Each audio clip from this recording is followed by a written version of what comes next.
Hello, welcome back to our lecture series for Western Civilization 102. We have discussed in past lectures, the last few lectures, absolutism and of course the 30 Years' War that are taking place during this time period.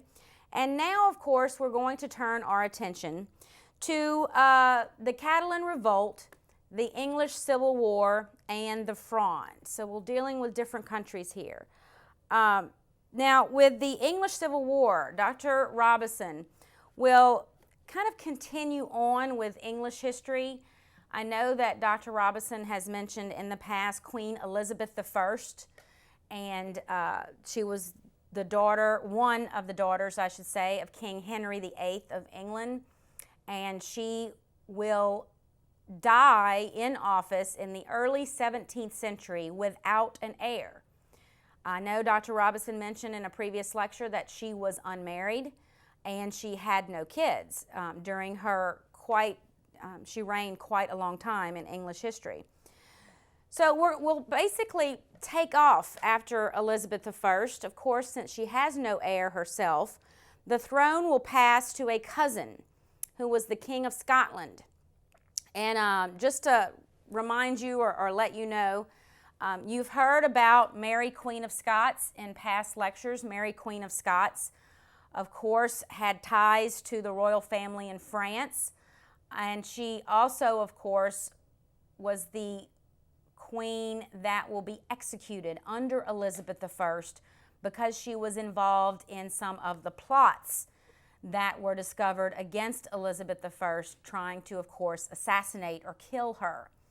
Mary, Queen of Scots, had to leave Scotland. It didn't look too healthy for her in her homeland. She seeks refuge, as we've learned in a previous lecture. Mary, Queen of Scots, will seek refuge in England under Elizabeth I, where she will be placed under kind of like a house arrest. Eventually, of course, Elizabeth I decides that it's best if she is executed. Not right away. It takes a little while for that to happen.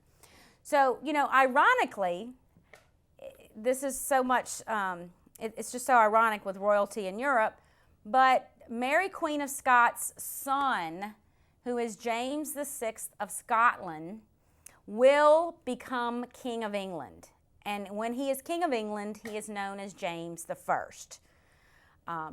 When you look at the names for royalty in Europe, sometimes it gets confusing because why would he be James VI of Scotland, but yet he's James I of England?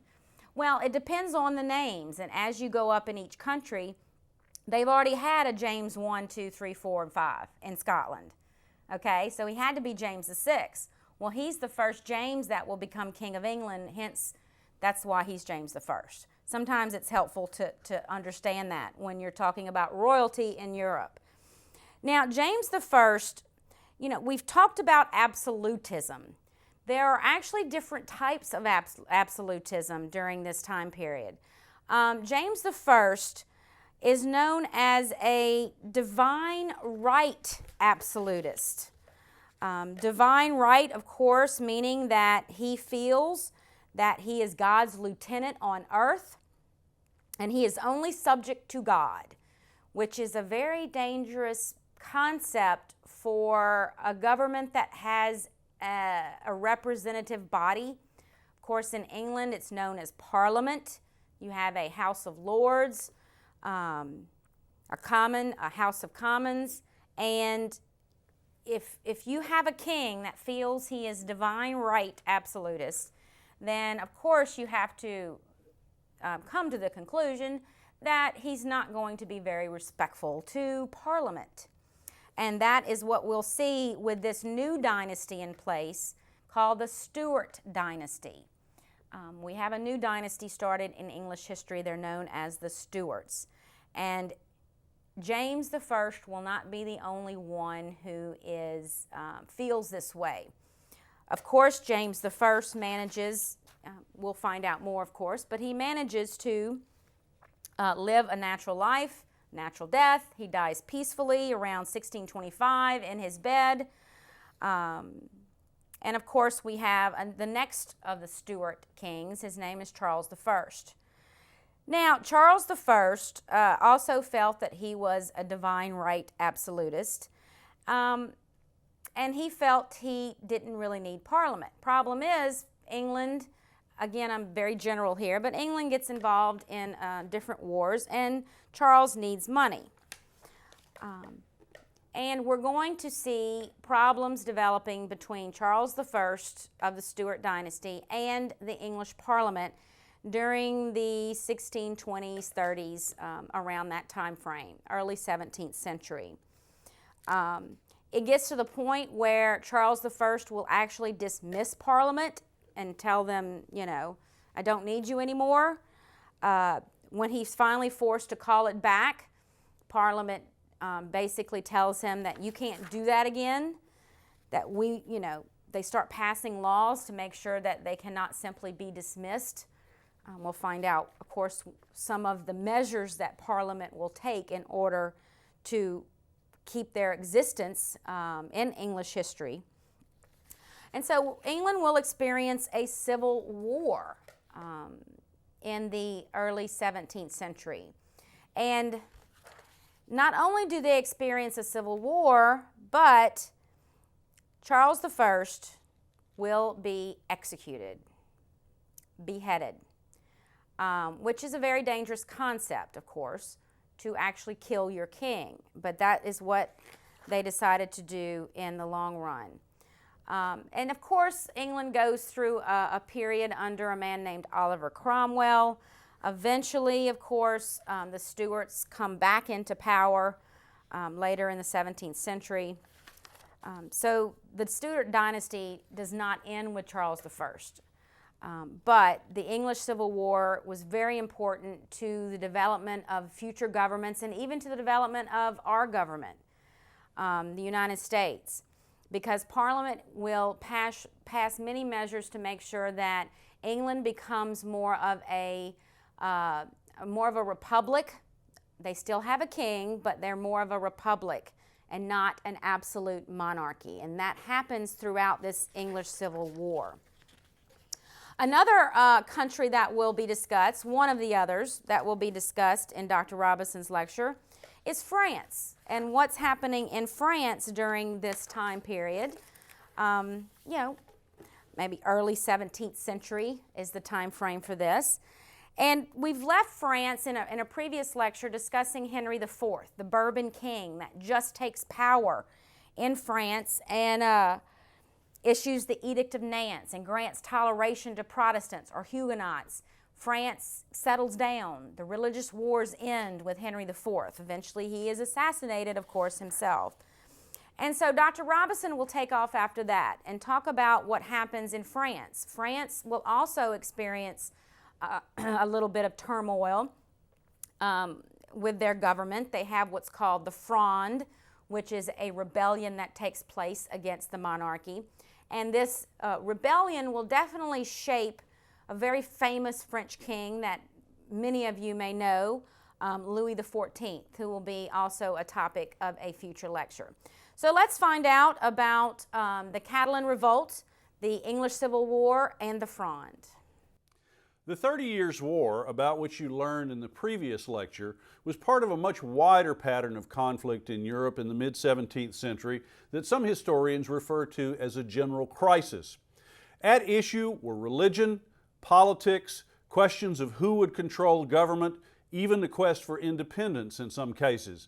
But besides the 30 Years' War, which lasted from 1618 to 1648, there was also the resumption of the Dutch Revolt, which culminated in 1648, the Anglo-Spanish War from 1625 to 30, the Anglo-French War from 1627 to 29, the Franco-Spanish War from 1635 to 39, the Catalan Revolt from 1640 to 59, the Portuguese Rebellion from 1640 to 68, the English Civil War from 1642 to 48, the Naples Revolt from 1647 to 48, and the Fronde in France from 1648 to 53.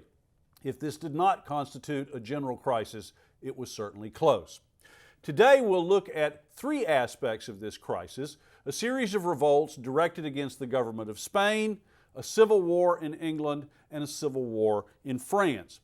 Begin with Spain, where Philip II, the most powerful ruler in the second half of the 16th century and the Catholic champion in the wars of religion during that time, was succeeded on the throne in Spain in 1598 by his son, Philip III.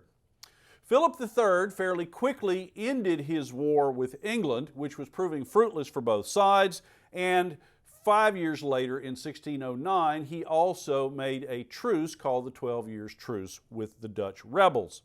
That same year, he expelled from Spain the remaining Moors, or Muslims in Spain, following in the footsteps of his ancestors Ferdinand and Isabella, who had ejected the Jews from Spain in 1492.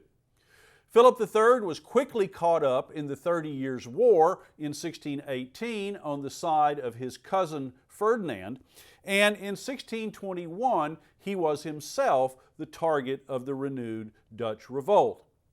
However, he died that same year, and power passed to his son, Philip IV, who would rule from 1621 to 1665. Philip was in many ways a more able ruler than his father, but he also faced a problem of declining resources. One thing he did have going for him was a very able minister in the person of the Count of Olivares, a man who is in many ways the parallel to Cardinal Richelieu in Louis XIII's France. It was Olivares who had to deal with that series of conflicts that I just described, almost all of which involved Spain in one way or another. And he was quite successful down until 1643, when a series of events led to his fall from power. But first, let's look at some of what was going on during this period. There's first of all the Franco-Spanish War, a sort of side conflict to the 30 Years' War, and in fact one that erupts in 1635 during the last phase of the 30 Years' War, but continues well on beyond it down until 1659. Olivares assumed the direction of Spanish policy in this war, just as Cardinal Richelieu did in the early phases of the French part. Largely, this is a war that went in the favor of the French. In 1643, at the Battle of Rocroi, the French ended Spanish infantry supremacy on the continent. They were interrupted temporarily by the outbreak of civil war in France with the Fronde between 1648 to 53, but after the resumption of warfare, the French consolidated victories with the Battle of the Dunes in 1658 and finally made peace in the Peace of the Pyrenees in 1659. But this, of course, is a war that occupies France and Spain for some 25 years nearly. In the same period, beginning in 1640, and as another offshoot of both the 30 Years' War and the Franco-Spanish War, a revolt erupted in northeastern Spain known as the Catalan Revolt, a reference to the ethnicity or the ethnic group known as Catalans who live in the area that now is known as Barcelona. Part of the reason for the war there was resistance to the larger war and to the policies being implemented by Count Olivares. Olivares wanted to raise both funds and soldiers in the Catalan region, and the Catalans by 1640 had had quite enough of that. The fighting erupted on Corpus Christi Day in 1640 in what is often referred to as Bloody Corpus Christi, led by a man named Pau Claris, who was killed the following year, but in fact the revolt continued. The revolt was wholeheartedly encouraged by the French, who benefited from anything that distracted Spain from fighting effectively against them. And in fact, the Catalans at one point proclaimed Louis XIII as their new ruler, as the Count of Barcelona. This revolt, too, continued until the end of the Franco-Spanish War, at which time the Catalans were finally subdued, but not without some losses to Spain. Spain was forced to turn over 2 regions along the border with France to the French, specifically Cerdagne and Roussillon, both of which had been sources of conflict between the two kingdoms for quite some time. A second revolt also broke out against Spain in 1640, this one with more serious long-term consequences. This revolt began in Portugal. Portugal had been an independent kingdom for most of its existence. It had only become part of the Spanish regime in 1580 when taken over by Philip II. But in 1640, it too revolted and it succeeded in gaining permanent independence. The individual responsible for this, or at least leading this effort, was João, or John IV of Portugal, who is also sometimes referred to as John the Restorer. In 1630, he had become the Duke of Braganza, which gave him a hereditary claim to the throne, even if he had no actual throne to go with it at the time. And in 1640, he sparked rebellion. This provoked a prolonged war known as the Portuguese Restoration War, which lasted from 1640 to 68. In this war, the Portuguese allied with the French, not surprisingly, since France was at war with Spain, and they also allied with Sweden, which gave them the advantage of additional naval might. By 1654, they had recovered the possession of most of Brazil, which historically had been one of Portugal's most important colonies, and in 1659, France pulled out of the war, making separate peace with Spain, but the Portuguese continued to fight. And in 1668, finally, the Spanish gave up, recognized that Portugal would remain permanently independent, and that was the end of that. It has remained independent with only the very briefest of interruptions since then. Spain faced yet a third revolt in 1647 in Naples. Naples, of course, is the kingdom that occupies the southern portion of the peninsula of Italy. But it was in Spanish hands in the 1640s, and there a revolt broke out in 1647, led by initially a commoner by the name of Masaniello, who is still something of a local hero among the Neapolitans. However, Masaniello was killed in 1647, and things in Naples took a very peculiar turn. Henri, the Duke of Guise, a descendant of that same Guise family who were involved in the French religious wars of the 16th century and who had been squabbling with Cardinal Richelieu in France for years, declared himself the King of Naples on the very thinnest of grounds and joined the revolt. He was not to have very much luck with this. The Spanish captured him in 1648. He managed to escape, started another revolt in 1654, and was captured a second time, but this certainly was distracting. So the Spanish found themselves fighting in the 30 Years' War, facing a war with the French on top of that, finding themselves faced with a revolt from the Catalans, from the Portuguese, and ultimately from Naples. The upshot of all of this is that Spain was weakened at the end of all these conflicts, and to make matters even worse, the heir to Philip IV, Charles II, or Carlos II of Spain, who took the throne in 1665, was incapable, both mentally and physically, to do the job of king. Now we turn to the British Isles, specifically to England, where in 1603 the Protestant champion, Queen Elizabeth I, finally died. She was succeeded on the throne of England by the King of Scotland just to the north, where he was known as James VI. In England, he would take the title of James I, being the first English king by that name.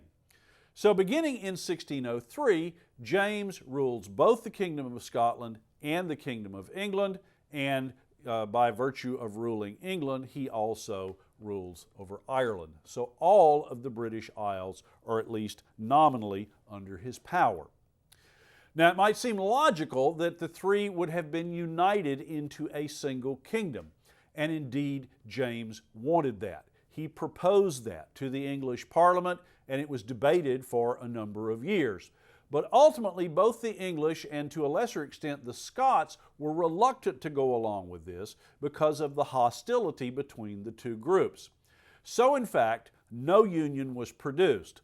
Scotland remained a separate kingdom from England. The only thing that they had in common was the same king. Otherwise, their parliaments, their churches, their systems of law remained separate. The only thing to come out of this discussion of union was a proposed flag. A flag, the design for which was kept around and used later in 1707 when the Union finally did take place, and a flag that we still know today as the Union Jack, combining the cross of St. George, the patron saint of England, and the cross of St. Andrew, the patron saint of Scotland. James was to have more serious troubles, though, than an inability to combine his two kingdoms. One is that he had a very different idea of political theory than many of his new English subjects. James believed very strongly in absolutism. He took the word sovereign in its most literal way, and he expected the English, including the English Parliament, to do exactly what he wanted. This was not, however, the way that the English Parliament saw things. They were used to sharing authority with the monarch, even if it meant as junior powers. They were used to having authority particularly over taxation and over the making of new law, and right away there was conflict over these rival views of how government should work between absolutism on the one hand and a parliamentary system on the other. Another problem was that James continued and in fact enhanced some questionable ways of raising revenue that had originally been developed by Queen Elizabeth. One of these was the sale of monopolies, that is, selling a license to a particular merchant which allowed him to be the sole importer of some product. Now, if you're the sole importer of a product, you are the sole supplier and you can set the price however you want it. Another thing that was done was the use of a new tax, not passed by Parliament, called the imposition, which was a kind of surtax on top of existing customs duties. And what Parliament objected to about this was really two things. One, it drove up prices, which nobody particularly liked. And second, if the king could raise revenue without going to Parliament, Parliament lost its leverage with the king.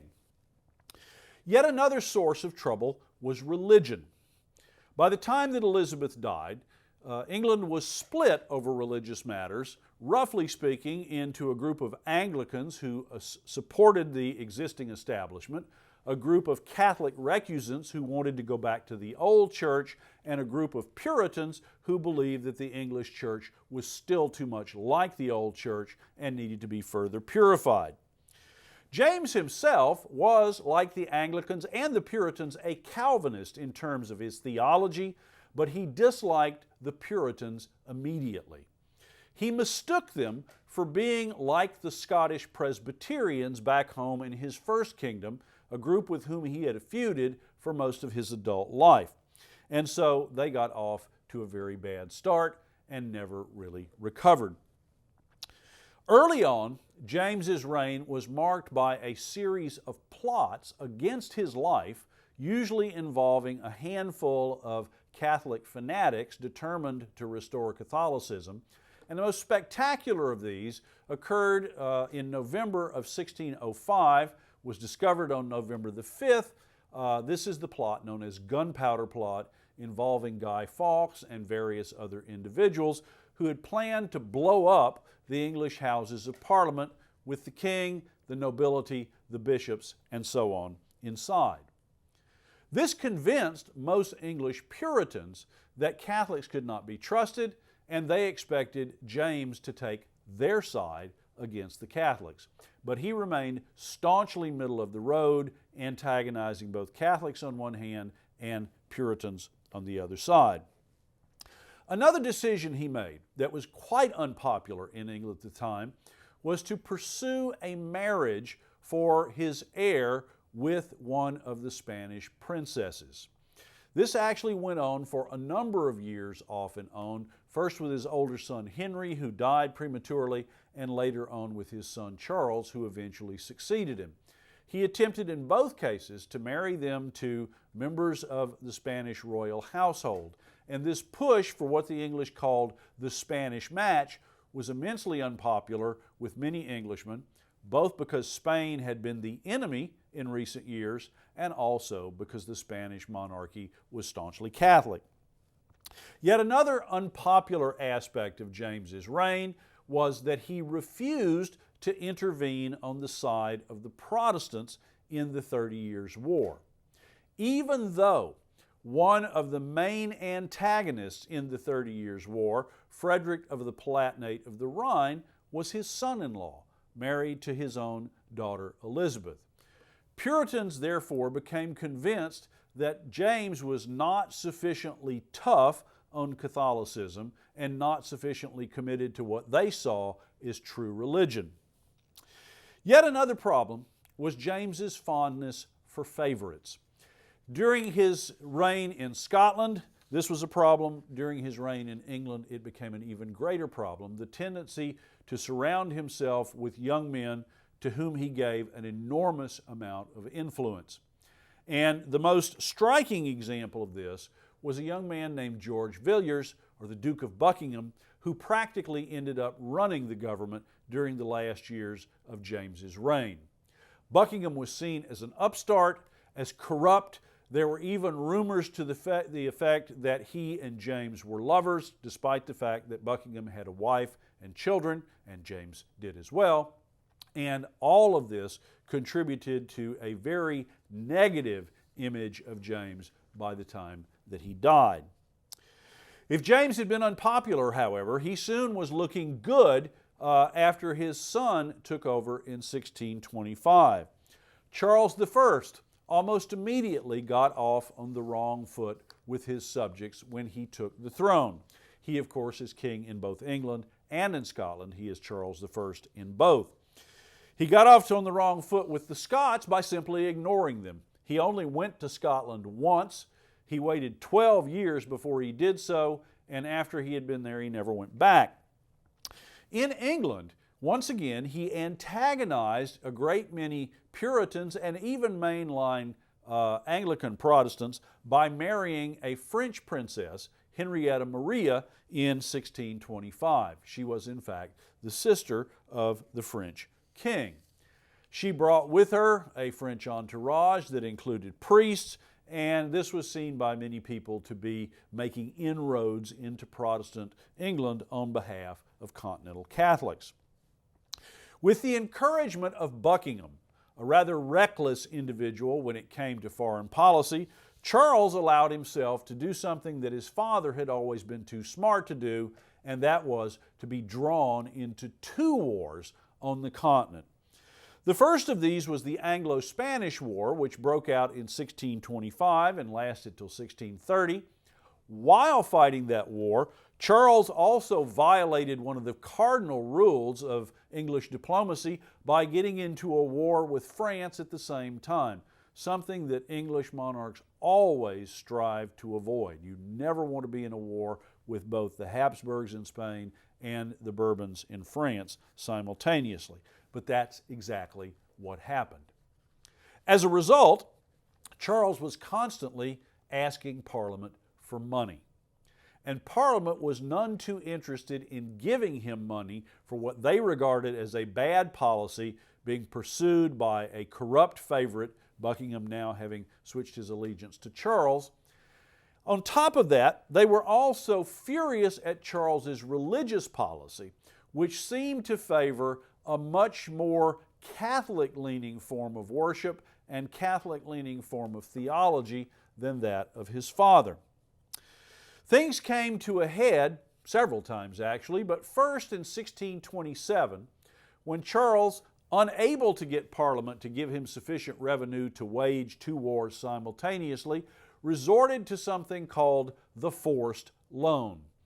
And that's exactly what it sounds like. He forced many of his subjects to loan him money. Only it wasn't all that much of a loan, since some of it never got paid back. Again, if the king could do this, if he could force his own people to loan him money rather than going to Parliament for taxes, this would take away Parliament's leverage. So Parliament was furious.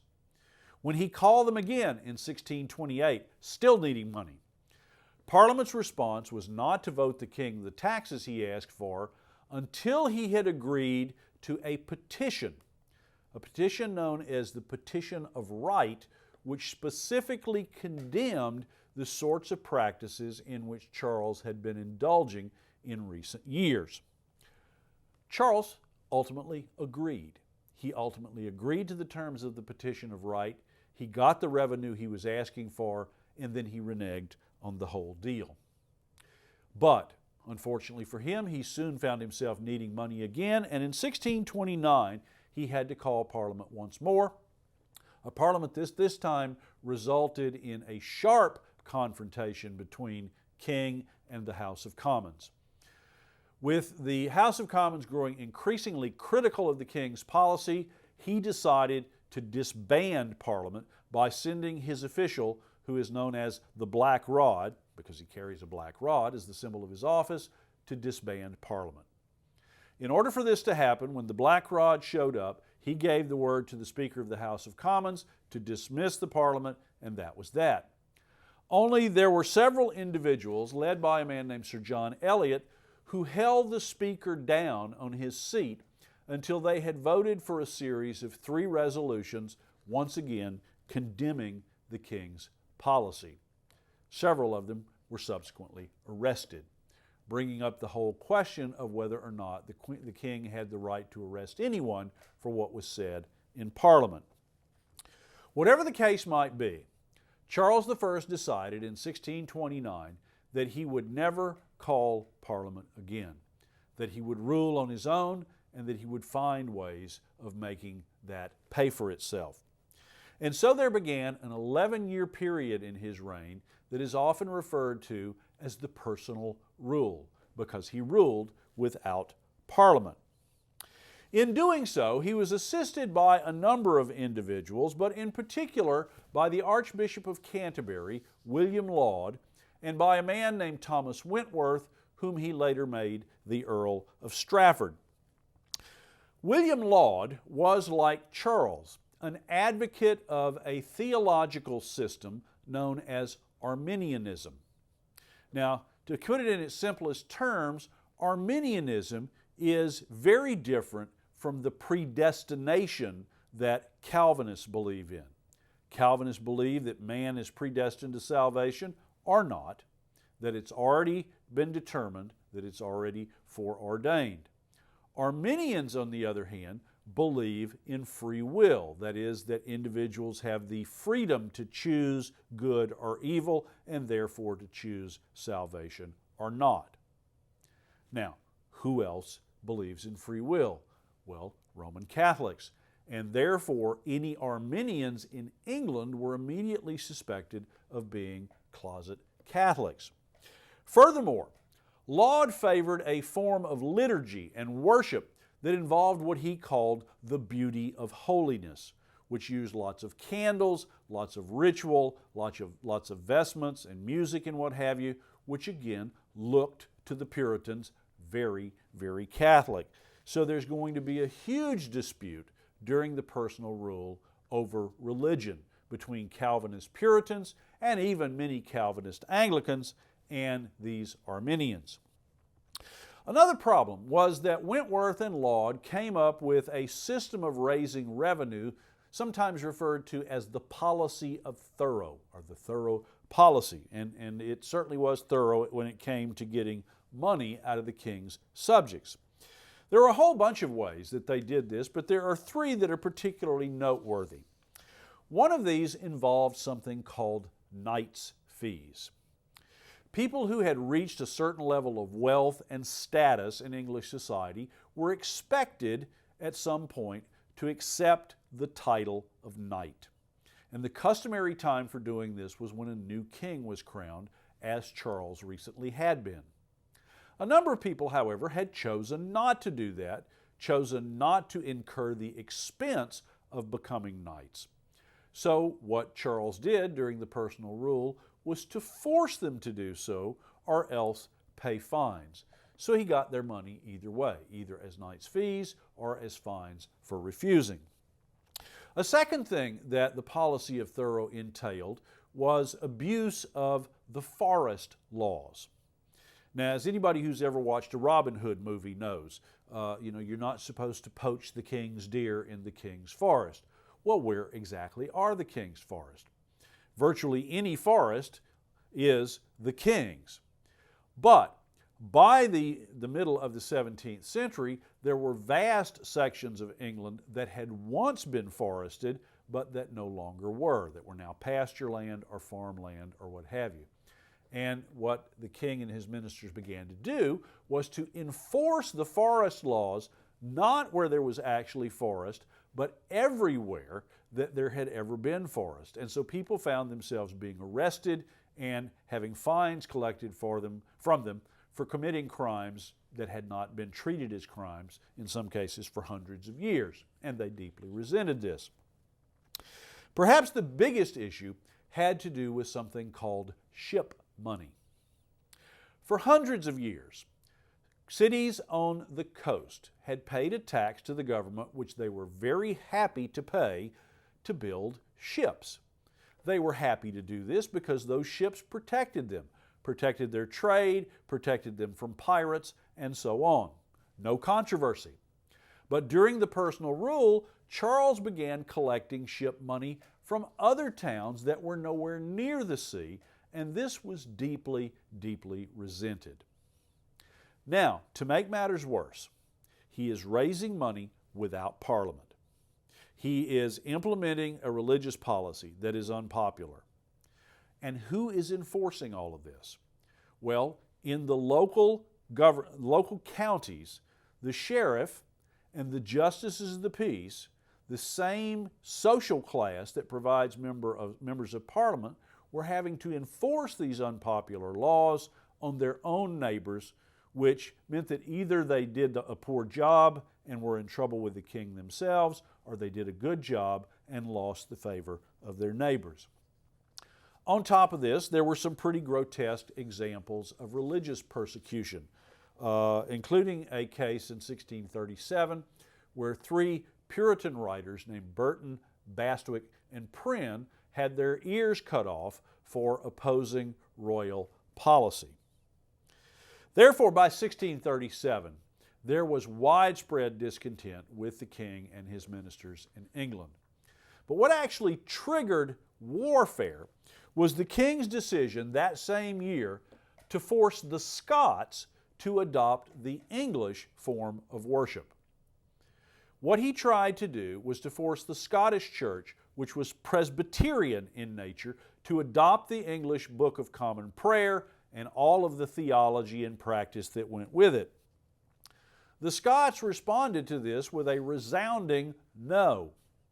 In 1638, many of the leading Scotsmen in the country formed something called the National Covenant. In 1639, they actually went to war with England to defend their right to worship as they pleased in what is sometimes called the First Bishops' War. And they went back to war again in 1640 in what is called the Second Bishops' War. These weren't much as wars go. They were basically raids across the border into England, but they posed a sufficient threat that Charles needed to send troops to the north, and he lacked the money to do so. And so in 1640, he was forced to do what he had sworn he would never do again. He called Parliament. The Parliament that convened in 1640 was, of course, interested in talking about a lot of things before they granted him any revenue. And in fact, things got so hot between the king and the leaders of Parliament, the most prominent of whom was a man named John Pym, that Charles actually dismissed the Parliament after just 3 weeks, leading to it becoming known as the Short Parliament. But in fact, the fighting up north continued. Charles found himself having to call Parliament into existence again, and the Parliament that convened later in 1640 was to remain in existence in one form or another down until 1653, and then be reconvened at the end of that decade, and thus is known as the Long Parliament. Rather than coming in and immediately acquiescing in the king's demands, what they instead did was to attack his policy and his policy makers. They impeached both Archbishop Laud and Sir William Wentworth, the Earl of Strafford. They also passed something called the Root and Branch Petition, which called for root and branch reform of the church, that is, reforming all the way down to the deepest level. In 1641, the revolutionary activities of the Long Parliament continued. They passed something called the Triennial Act, which would require Parliament to meet at least every 3 years, whether the king called it or not. They abolished the Court of Star Chamber, which Charles had used to enforce many of his unpopular measures, and they abolished the Court of High Commission, a church court which he had used to try to enforce religious uniformity. They also passed something called the Grand Remonstrance, which listed a whole catalog of grievances against the king and demanded change. Complicating matters further, if it wasn't enough that the Scots were already hostile, in 1641 a rebellion against England broke out in Ireland, led by Irish Catholics, doubly horrifying the Puritans in England, who believed that the Catholics there were in a league with the king. In 1642, trouble continued. Early in the year, Charles made a failed attempt to arrest 5 members of the Parliament who were giving him grief. Later in the year, both Parliament and the king began to raise troops, Parliament doing so under something called the Militia Ordinance, and the king under something known as the Commission of Array.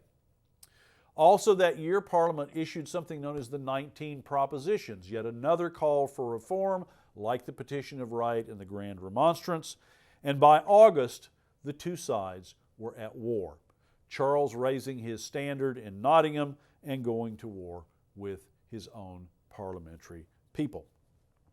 Parliament responded by closing the theaters in London that year and also by suspending the operation of episcopacy, that is, the system of bishops. Again, something they regarded as too much like the Catholics. In the civil war that ensued, one of the leaders on the royalist side, or Cavalier side as they were known, was Charles's nephew, Prince Rupert of the Rhine.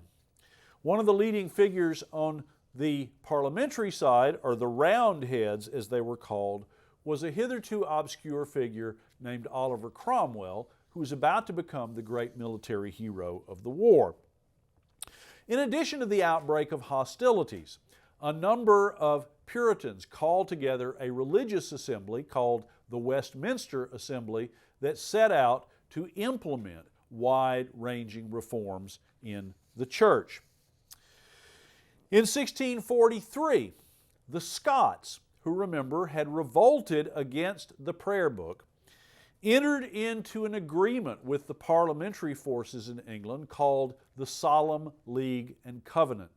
So the Scots rebels now become the allies of the parliamentary rebels against the king. And indeed, in 1644, the Scots invaded England on the side of Parliament, and leaders of the Scots and of the Parliament ended up establishing something called the Committee of the Two Kingdoms, or the Committee of Both Kingdoms, to form a sort of prototype for post-war government.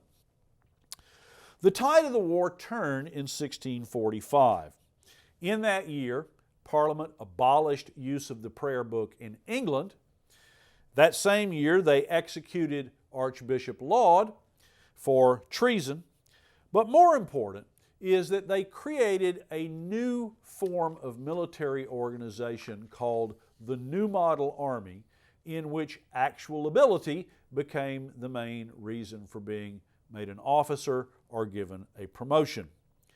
Cromwell played a major role in the New Model Army, as did a number of other figures, and to ensure that the Army and Parliament kept their motives clean, so to speak, Parliament passed something called the Self-Denying Ordinance, which said that no member of Parliament could be an officer in the Army or vice versa. In the long run, though, they would make one exception. The one exception to the Self-Denying Ordinance would be Oliver Cromwell. And it was under his leadership that the parliamentary forces won a great victory over Charles in the summer of 1645 at the Battle of Naseby, which proved to be the turning point of the war. By May of the following year, 1646, Charles had surrendered. The question now became what to do next. Most people at this point were still monarchists. There were a handful of Republicans, with a little r, in Parliament who wanted to do away with the monarchy completely, but not very many yet. Parliament was divided up into four groups that subsequent historians have labeled political Presbyterians, political independents, religious Presbyterians, and religious independents.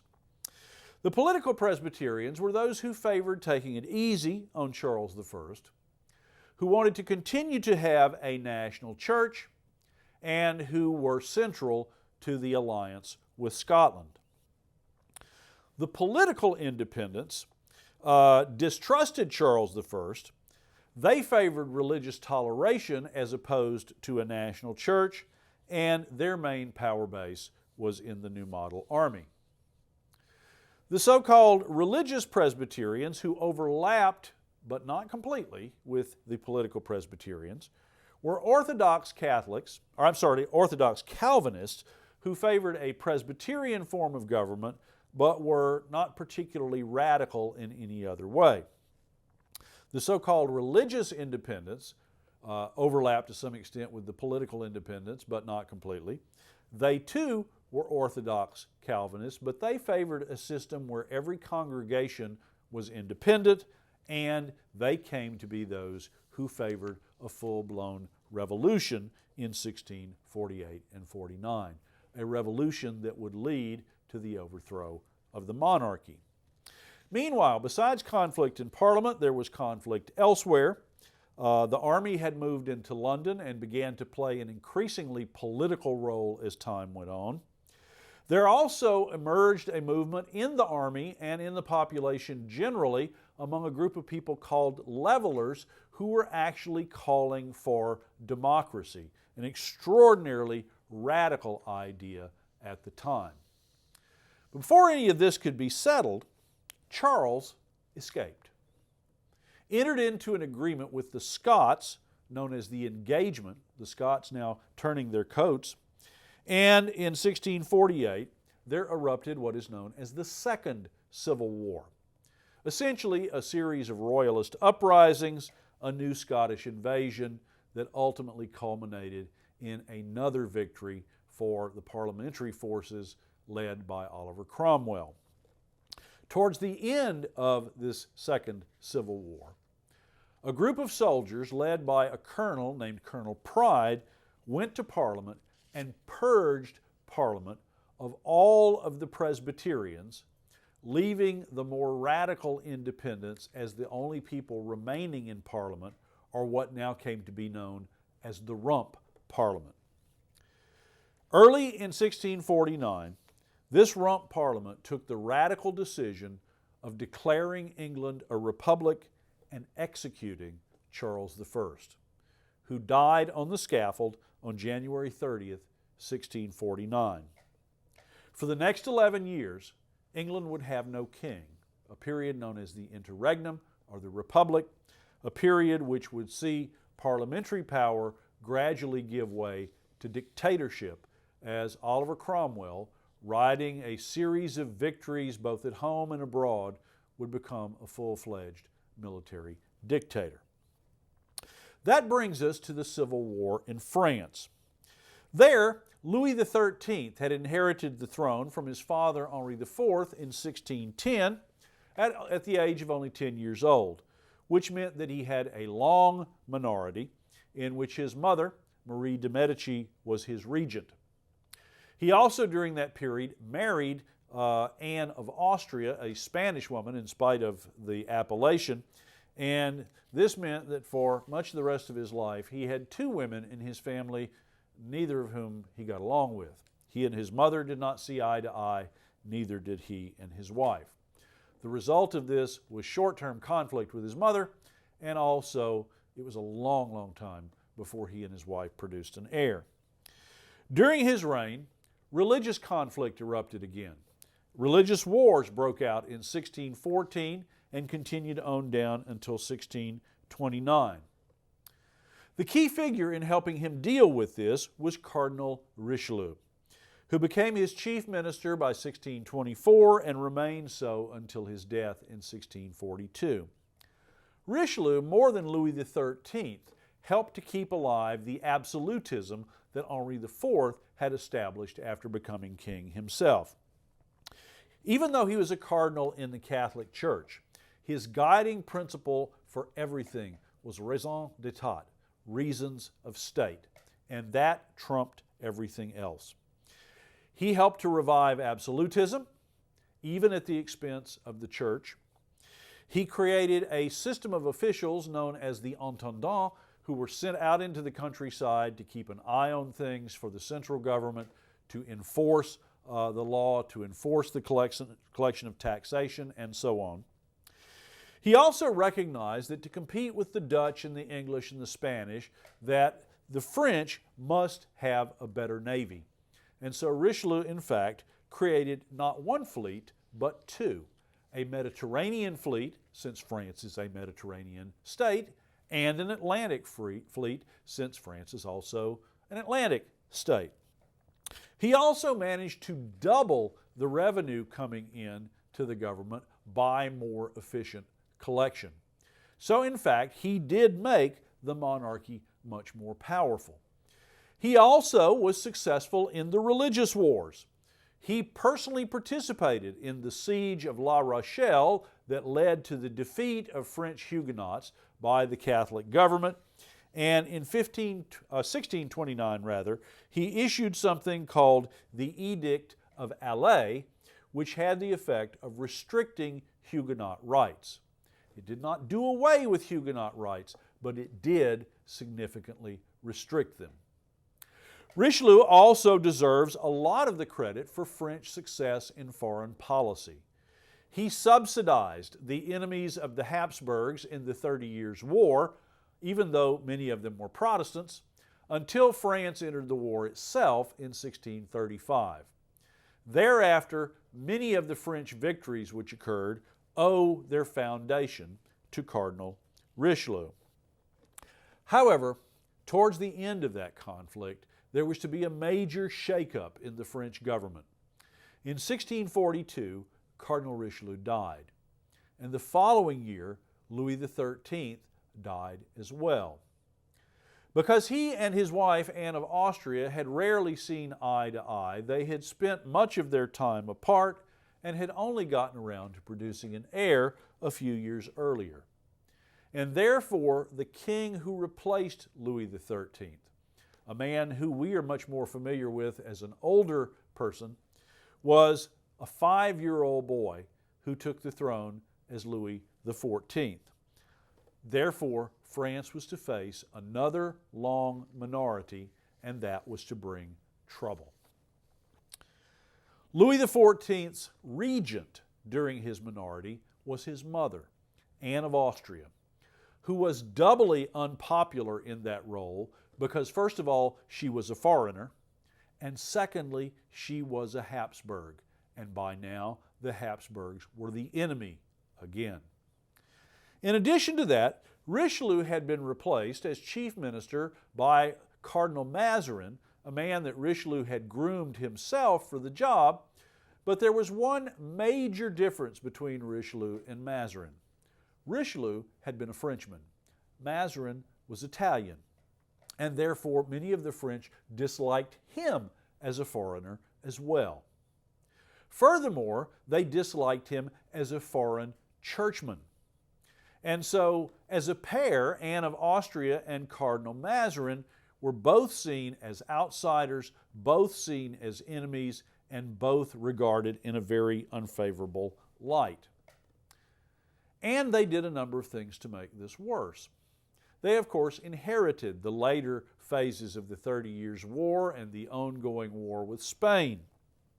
In order to raise money, like Charles I had done over in England, Mazarin resorted to some questionable means. One of these was simply creating new government offices and selling them. which of course had the effect of wasting money, but also of diminishing the influence of those who already held office and who deeply resented this. A second thing that he did, again, much like Charles I, was trumping up fines for old laws that had long been forgotten and gathering money in this fashion. He also took the funds that he raised in this way and invested them in ways that were considered to be risky and unsavory at the time. To make matters worse, there was a widespread rumor, probably not true, but with the same vigorous life that rumors often have, that Cardinal Mazarin and Anne of Austria were lovers. Something which, if it were true, would be inappropriate for all sorts of reasons. And whether it was true or not, many people believed it was true. Well, Mazarin got away with this for as long as the 30 Years' War continued. But of course, that came to a close in 1648 with the Peace of Westphalia, and French troops began coming home, led by French noblemen who regarded Mazarin and Anne as usurpers, as interlopers, as troublemakers, and who had soldiers at their backs and who were willing to use them. They arrived in the midst of something of a crisis. In the 1640s in France, there had been a series of harvest failures and there was a food shortage. There was also a severe economic downturn, and you can almost make book on it that where economic trouble comes, political trouble will follow. In 1648, the Parlement of Paris, the highest court in the land, began to challenge Mazarin's methods of governing. They actually went so far as to demand that he roll back all of the absolutist innovations of the last 50 years, which he was determined not to do. This situation quickly got out of hand, however. In Paris, the enthusiasm of the Parisian people was raised by this opposition of the Parlement to Mazarin, and they began rioting. The rioting spread into the countryside among the peasants, and pretty soon there was a massive popular uprising against Mazarin's government.